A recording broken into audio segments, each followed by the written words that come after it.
Mainit po na pinag-uusapan ngayon sa XRP matapos ipaliwanag ng isang grupo na possible raw na umabot siya sa $10,000 bawat coin. Sinasabi po ng mga supporters na hindi dapat ikulong si XRP sa traditional market cap calculation dahil iba po ang gamit nito bilang settlement asset.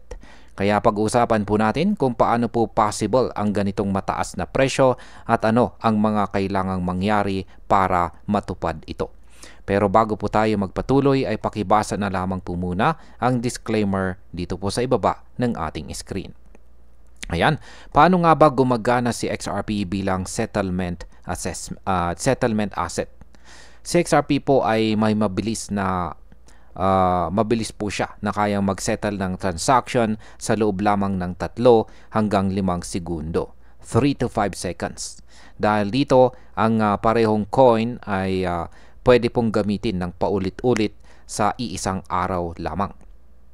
Sa tulong ng Ripple's On-Demand Liquidity or ODL, nagagamit po sa XRP bilang bridge asset para sa instant liquidity.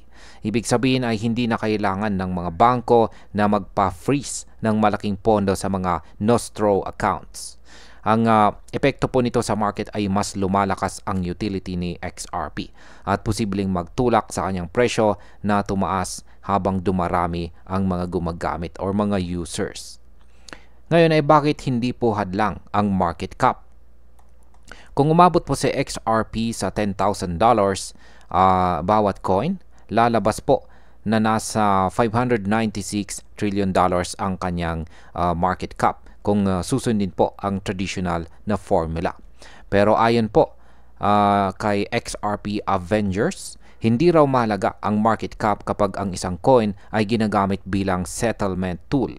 Kung ang isang XRP ay magagamit ng 50 times or 50 beses sa isang araw, sapat na raw ang $20 billion na liquidity para makaproseso ng $1 trillion na global payments. Ang ganitong math ay nagpapakita na posibleng mataas po ang presyo kahit hindi kalakihan ang supply na ginagamit.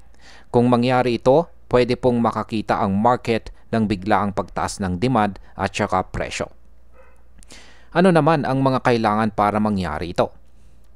Para marating po ni XRP ang $10,000, kailangan niyang maging core settlement asset para sa CBDCs, malalaking bangko at global payment networks.